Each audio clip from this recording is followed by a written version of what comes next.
Halo teman-teman, di video kali ini kita akan bawakan cerita tentang legenda kemenangan Timnas Amerika melawan Timnas Inggris dalam ajang Piala Dunia pada tahun 1950. Meski tetap gugur di babak penyisihan, namun kemenangan tersebut membuat sepak bola akhirnya diterima oleh seluruh rakyat Amerika. Cerita tentang perjalanan Timnas Amerika dari awal pembentukan hingga partisipasinya di Piala Dunia 1950 diangkat menjadi sebuah film kisah nyata berjudul The Game of Their Lives yang dirilis pada tahun 2005. Seperti apakah kisahnya? Daripada membuat kalian semakin penasaran, langsung saja ke alur ceritanya.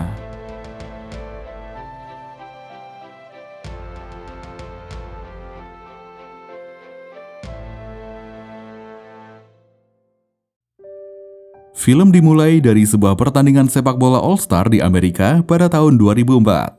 Saat itu, seorang reporter olahraga terkenal bernama Dan McKimming tengah menonton bersama cucu perempuannya. Tiba-tiba, dia didatangi oleh seorang bernama Matthew Tucker yang menanyakan pendapatnya tentang sepak bola Amerika Serikat yang akhirnya bisa bertanding di sebuah stadion besar. Dan McKimming menjawab bahwa sejak dulu dia sudah yakin akan tiba saatnya mereka bisa menjangkau ke seluruh dunia melalui semangat dalam sepak bola. Matthew Tucker kemudian meminta Dan McKimming untuk menceritakan tentang Piala Dunia tahun 1950, di mana dialah satu-satunya reporter olahraga yang meliput pembentukan Timnas Amerika saat itu. Dan McKimming pun mulai bercerita. Dia dan anggota Timnas Amerika sebagian besar berasal dari St. Louis di daerah yang disebut The Hill atau Le Montage. Daerah tersebut dihuni oleh imigran Italia. Karena daerahnya yang kecil, kehidupan masyarakat di sana hanya berkisar pada kerja keras, keluarga, makanan, dan gereja. Para tetangga saling mengenal satu sama lain dengan baik. Orang-orang di sana menyukai baseball, namun hasrat terbesar mereka ada di sepak bola. Pada tahun 1950 di St. Louis, sebuah pertandingan sepak bola sedang berlangsung. Banyak pemain berbakat yang bisa dilihat seperti Frank Borghi. Pemain baseball akan tetapi memiliki kemampuan besar untuk menjadi seorang kiper. Ada juga Gino Perian, dia cepat dan kuat, namun bisa lebih baik lagi jika bermain bersama Pee Wee. Pemain lainnya yaitu Charlie Colombo yang dijuluki sarung tangan karena selalu memakai sarung tangan dan bermain kasar. Lalu Harry Keough, pemain yang cerdas, dia selalu berada di tempat yang tepat. Mengingat durasi latihan cukup lama, Frank dan lainnya keberatan karena harus bekerja. Gino pun tidak bisa karena 2 minggu lagi dia akan menikah. Walaupun dia dibutuhkan, dia tidak bisa menunda pernikahannya karena undangan sudah tersebar. Pee Wee pun juga merasa pesimis bahwa mereka akan habis dikalahkan tim lain. Pengalaman terakhir Timnas Amerika Serikat di ajang Olimpiade kalah 9-0 dari tim Italia. Di antara banyaknya yang ragu, Frank justru sangat bersemangat. Dia sudah mengajukan cuti kerja pada pamannya selama 3 minggu. Namun, ibunya melarang. Frank diminta untuk ikut sekolah pembalseman yang diadakan selama 3 minggu. Keluarga Frank memiliki bisnis pemakaman, sebab itu dia dididik untuk bisa meneruskan bisnis keluarga. Akan tetapi, Frank lebih menyukai bermain bola. Jadi, meski dilarang, dia tetap memaksa ikut seleksi timnas. Is that the right one? Yes. Your Uncle Joe tells me you might be asking for 3 weeks off. Of course he did, because he's crazy for the soccer. I'm not having this conversation. Not again. Selanjutnya, Frank pergi bertemu dengan teman-temannya. Di sana dia bertanya pada Pee Wee apakah akan ikut seleksi. Pee Wee menjawab dia tidak bisa. Frank pun membujuknya, mereka sudah sering bermain bersama dan tim membutuhkan Pee Wee. Ternyata alasan Pee Wee menolak yaitu karena dia takut harus naik pesawat saat ke Brazil. Frank pun berkata dia akan membuat Pee Wee sangat mabuk sebelum penerbangan agar tidak menyadari bahwa mereka sedang naik pesawat dan ketika sadar mereka sudah sampai di tempat tujuan. Di perjalanan pulang, Gino tiba-tiba terdiam. Ternyata dia sangat ingin bergabung dengan tim. Namun dia tidak tahu bagaimana caranya menunda pernikahannya. Frank pun ingin Gino bergabung, tapi dia tidak bisa memaksa karena pernikahan adalah urusan keluarga. Frank hanya berkata bahwa bermain atau tidak, Gino tetap striker terbaik di dunia. Namun Gino tidak butuh itu. Dia hanya ingin berada di dalam tim. Dia pun memberanikan diri menemui calon ayah mertuanya. Berpikir dia akan dimarahi, ternyata calon ayah mertuanya sangat mendukung Gino ikut seleksi. Apalagi ternyata Geisler, pelatih mereka, sudah datang lebih dulu menemui keluarga kekasihnya itu untuk meminta izin. Bagi mereka, itu adalah sebuah penghormatan besar jika Gino bisa memakai seragam timnas Amerika mewakili komunitas La Montage. Tak hanya itu, mereka bahkan telah merubah jadwal pernikahan, gedung dan gereja juga sudah mereka urus. Gino tinggal mengurus untuk menyebar undangan yang baru saja. Gino benar-benar tidak menyangka kekasih dan calon ayah mertuanya itu sangat mendukungnya bermain bola. Esoknya, mereka semua pun datang untuk mengikuti seleksi. Meskipun pertandingan dilakukan secara tim, namun penilaian dilakukan per individu. Pertandingan pun dimulai. Tim Pantai Timur bermain dengan sistematis dan tepat. Sedangkan permainan dari tim St. Louis bermain dengan banyak improvisasi karena tidak menggunakan strategi. Akan tetapi, Frank sebagai kiper bisa menjaga gawang dengan sangat baik dari serangan-serangan lawan. Saat itu, Dan McKimming menghampiri Bill Jeffrey, pelatih tim Pantai Timur. Dia menjelaskan bahwa orang Italia yang ada di The Hill telah menyelenggarakan sepak bola selama lebih dari 45 tahun, dan dia sudah meliput sepak bola di seluruh negeri. Sebab itu, dia bisa menyebutkan beberapa pemain terbaik dari St. Louis. Pertandingan babak pertama, kedua tim masih mempertahankan skor 0-0. Di waktu istirahat, Frank mencoba menengahi teman-temannya yang berdebat. Sebelumnya, Charlie yang dikenal permainannya kasar telah membuat pelanggaran dengan mendorong pemain lawan. Frank memintanya untuk menendang bola bukan orangnya. Jika sampai dikeluarkan, Charlie tidak akan mungkin lulus seleksi.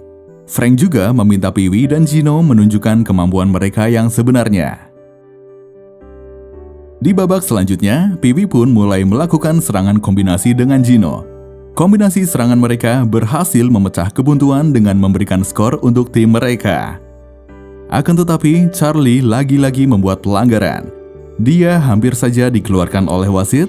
Namun, pemain lawan yang menyadari potensi Charlie meminta wasit tidak melakukannya karena mereka butuh Charlie di timnas nanti. Pertandingan pun berlanjut. Setelah berkali-kali menyerang, akhirnya mereka bisa mencetak gol. Pertandingan berakhir dengan skor seri 1-1.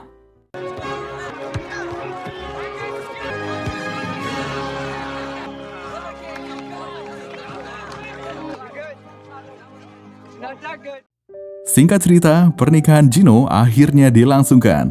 Semua pemain datang untuk merayakan dengan bahagia. Bukan hanya bahagia karena pernikahan, tapi juga karena Frank, Harry, Kloves, Pee Wee, dan Gino sudah terpilih untuk masuk timnas Amerika. Malam berikutnya, Pee Wee berbincang dengan Tuan Abruzzo. Tuan Abruzzo mengatakan bahwa sepak bola menjadi permainan hebat di dunia karena yang dibutuhkan hanyalah bola dan tempat terbuka. Tidak memerlukan peralatan khusus, tidak perlu menjadi besar, kuat, atau tinggi. Sepak bola menjadi olahraga paling demokratis. Sepak bola adalah permainan rakyat dan permainan masa depan Amerika Serikat. Bagi Tuan Abruzzo, terpilih menjadi anggota timnas adalah sebuah kehormatan luar biasa, namun dia merasa Pee Wee tidak bangga dengan hal itu. Esoknya, diantar oleh orang terkasih masing-masing, mereka berangkat menuju New York. Sesampainya di New York, mereka langsung pergi menuju Hotel Broadway. Di sana sudah ada pemain terpilih lainnya. Walter, pemain yang dipilih untuk menjadi asisten pelatih, bertanggung jawab untuk mengurus segala kebutuhan tim. Saat itu, setelah memberikan kunci kamar, Walter memberitahu para pemain dari St. Louis bahwa besok jam 9 akan dilakukan latihan. Akan tetapi mereka tidak mau diperintah oleh Walter yang merupakan keturunan Jerman. Pee Wee mengatakan bahwa dia hanya akan mendengarkan Frank. Sebelum keadaan semakin memburuk, Frank berusaha menengahi Pee Wee dan Walter. All right, guys. That's enough. Tell me, Wallace, are you a Dago or are you an American? Let's go get that drink, huh? Hari berikutnya, latihan pun dimulai. Mereka melakukan latih tanding melawan tim Semi Brooklyn. Sayangnya, tim mereka kewalahan menghadapi lawan. Walter menegur Pee Wee yang tidak melakukan tugasnya dengan baik. Berbeda dengan Walter, pemain dari tim Pantai Timur yang sudah biasa menggunakan strategi posisi, Pemain St. Louis tidak terbiasa bermain dengan posisi tetap. Walter pun mengakhiri pertandingan. Dia mengatakan pada Bill Jeffrey bahwa mereka tidak akan bisa mencapai apapun jika terus bermain seperti itu. Bill Jeffrey berkata, mereka adalah pemain terbaik yang tersedia. Untuk latih tanding berikutnya, Walter menyarankan untuk merekrut Joe Gagens. Akan tetapi Bill Jeffrey tidak setuju karena Joe orang kulit hitam. Mereka masih punya waktu 10 hari untuk berlatih bersama. Namun bagi Walter, hal itu tidak masalah. Justru bagus untuk meningkatkan kompetitif para pemain terbaik di Amerika Serikat. Tapi Bill Jeffrey mengatakan bahwa Amerika Serikat tidak akan kompetitif di Piala Dunia selama 50 tahun ke depan. Tugas mereka hanyalah hadir dan bertindak sebagai duta atau perwakilan yang baik. Walter tidak mau, dia ingin memiliki tim terbaik di lapangan. Walter kemudian berbicara dengan Frank tentang keinginannya membentuk tim yang lebih baik agar mereka bisa menang. Akhirnya, tanpa persetujuan Bill Jeffrey, Walter dan Frank menghampiri Joe di tempat kerjanya. Mereka meminta Joe untuk bergabung dengan timnas untuk ajang Piala Dunia. Mereka juga memberitahu bahwa tim akan berangkat ke Brasil 6 hari lagi. Joe tidak masalah bergabung tim, tapi dia keberatan meninggalkan pekerjaannya. Frank lalu menjelaskan tentang uang saku yang akan mereka dapatkan. Setelah mendengar itu, Joe pun dengan senang hati mau bergabung. Di perjalanan pulang, Frank bertanya apakah Walter berpikir tim mereka mungkin bisa menang. Walter menjawab, dia percaya timnya baik dan ingin pemain lainnya pun mempercayai hal yang sama. Dia tidak mau menginjakan kaki ke lapangan jika tidak berpikir untuk menang. Saat itu jugalah Walter mengatakan butuh dukungan Frank untuk menyatukan tim. Esok paginya, ketika para pemain sedang pemanasan, Bill Jeffrey memberitahu bahwa besok mereka akan melawan tim Inggris, yang mana di dalamnya ada Stanley Mortensen, salah satu pemain terbaik dalam 50 tahun terakhir. Setelah itu datanglah Joe. Bill Jeffrey tentu terkejut dengan kedatangannya. Namun dia tidak bisa berbuat apapun karena semua pemain menyambut Joe dan memulai latihan. Joe adalah orang yang ceria dan penuh semangat. Malamnya, semua pemain berkumpul di hotel. Mereka berdiskusi untuk mencari cara agar permainan tim lebih baik. Semua memiliki kemampuan, namun mereka dalam bahaya saat ada serangan balik karena semua orang maju tanpa ada yang berjaga. Walter menyarankan menggunakan formasi 4-4-2. Namun, menurut Pee-wee, mereka tidak akan mencetak gol dengan formasi seperti itu. Gino menjelaskan pada Walter bahwa mereka, pemain dari St. Louis, telah bermain bertahun-tahun tanpa menggunakan strategi. Mengubah kebiasaan secara tiba-tiba hanya akan menjadi bencana. Berusaha mencari jalan tengah, Frank pun mengusulkan agar mereka mencoba menggunakan formasi di babak pertama. Jika tidak berhasil, di babak kedua mereka bermain tanpa formasi. Saran dari Frank pun disetujui semua orang. Hari berikutnya sebelum bertanding, Dan Max Kimming memberitahu Frank bahwa Stanley adalah pemain yang hebat. Dia sangat lincah dan mengalir dalam permainan dengan mudah. Frank tidak ingin menilai Stanley terlalu tinggi. Dia anggap Stanley hanyalah pemain hebat yang membuatnya terlihat lemah. Dan Max Kimming berkata, Inggris memiliki kepercayaan bahwa Inggris ditakdirkan menjadi yang terbaik dalam sepak bola hanya karena sepak bola dimulai di sana. 2 hari lagi mereka akan terbang ke Brazil. Namun seragam mereka masih saja belum siap. Timnas Amerika benar-benar masih membutuhkan banyak persiapan. Sesaat sebelum pertandingan dimulai, Walter memberikan arahan terlebih dahulu tentang tugas masing-masing pemain. Dia mengajak timnya untuk memperlihatkan permainan yang bagus. Awalnya semua berjalan dengan lancar, tapi pada akhirnya celah pun mulai terbuka. Lawan terus melakukan serangan hingga akhirnya gol pertama berhasil didapatkan tim lawan. Sebagai reporter olahraga, Dan Max Kimming menilai Stanley menjadi pemain terbaik di lapangan hari itu.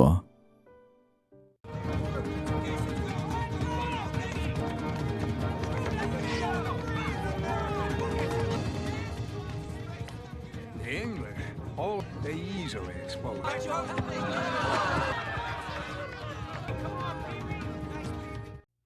Di ruang ganti pemain, Walter menyemangati timnya untuk berjuang di babak kedua. Tak lama kemudian, Bill Jeffrey masuk memberitahukan jadwal mereka besok adalah bertemu dengan pejabat FIFA dan Federasi Amerika. Babak kedua dimulai di tengah kondisi hujan deras. Sesuai kesepakatan, di babak kedua mereka bermain tanpa formasi.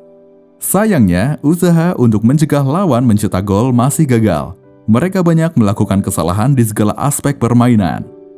Merasa buruk karena gagal menahan bola, Frank berniat untuk berjalan kaki pulang menuju hotel. Walter berusaha membuatnya merasa lebih baik dengan mengatakan bahwa kekalahan hari itu merupakan kesalahan tim. Namun Frank tetap saja menyalahkan diri sendiri.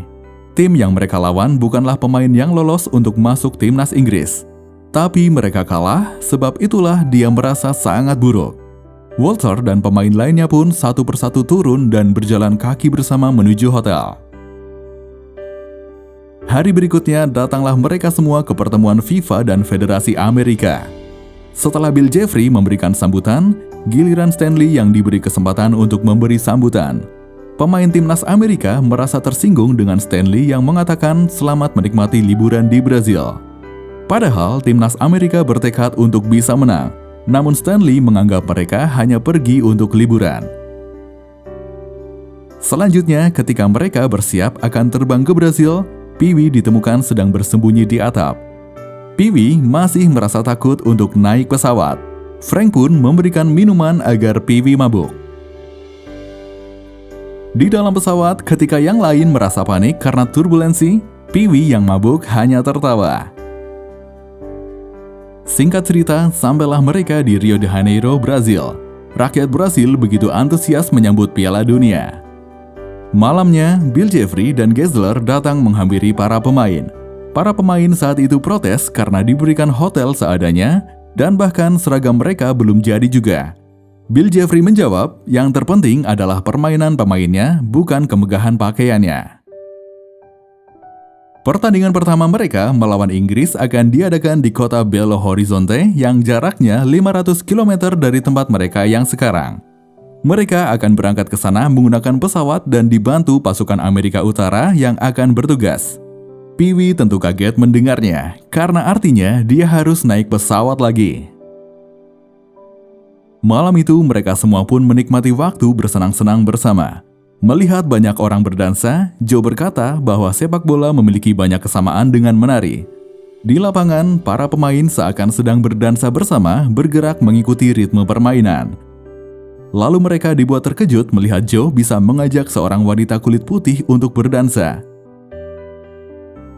Hari berikutnya, mereka pergi ke pangkalan Angkatan Udara.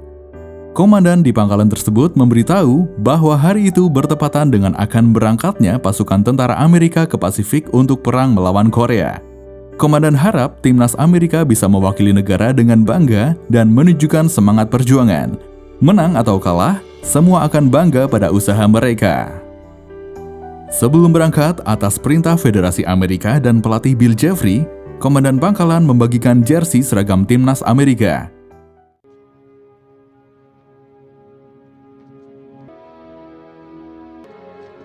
Navy Seaman First Class. Keo.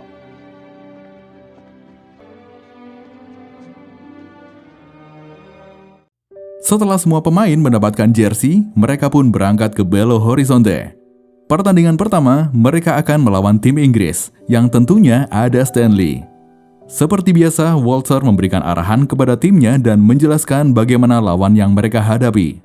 Melawan salah satu tim terkuat di dunia merupakan tantangan besar bagi timnas Amerika yang baru seumur jagung. Frank berkata, tak seorang pun penonton yang tahu siapa mereka. Tak ada orang yang berharap tim mereka menang. Frank meminta semua pemain menyadari bahwa mereka berharga lebih dari itu. Tidak banyak orang yang memiliki kesempatan untuk bermain di Piala Dunia. Dalam waktu 90 menit, mereka akan membuat orang-orang mengenal mereka. Semangat timnas Amerika pun semakin menggebu. Di awal pertandingan, Inggris menyerang dengan gencar. Namun Frank bisa menjaga gawangnya dengan sangat baik. Pemain lain juga berjuang untuk melakukan serangan balik. Tak hanya pemain yang semangat, penonton juga bersemangat melihat pertandingan apik tersebut. Berkali-kali mendapat serangan berbahaya, timnas Amerika akhirnya berhasil melakukan serangan balik dan mendapatkan gol pertama untuk pertandingan tersebut. Tidak ada yang menyangka mereka bisa mencetak gol. Bahkan tim Inggris sekalipun heran dengan apa yang terjadi. To establish some controlled possession. Plenty of forward movement for comes on the turn. He's in! States have taken the lead!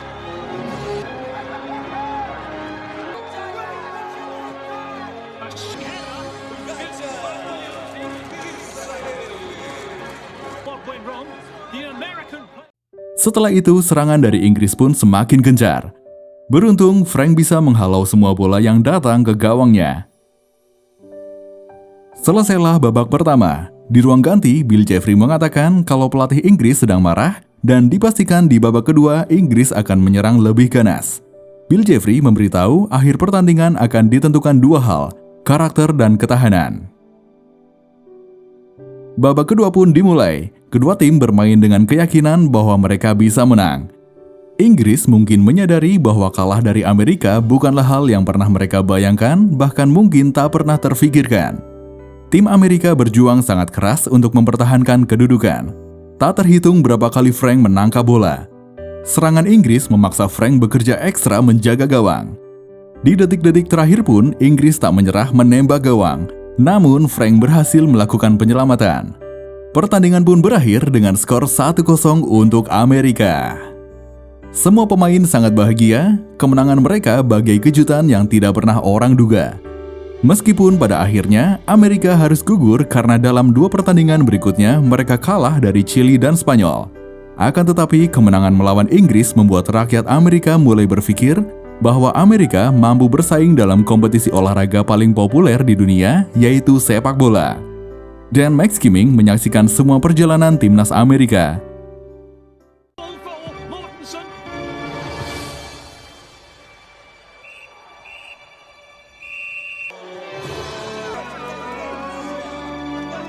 Suddenly it was over. I kept wondering, or in America? It's been given the biggest shock in the history of world football. My reporters had honor to run on the field with the rest.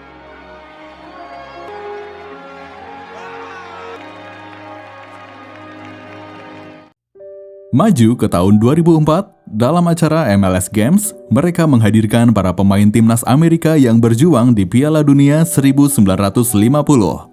Beberapa yang hadir di antaranya yaitu Gino, Charlie, Harry, Walter, dan Frank.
Seperti itulah kisah tentang legenda kemenangan timnas Amerika melawan timnas Inggris dalam ajang Piala Dunia pada tahun 1950.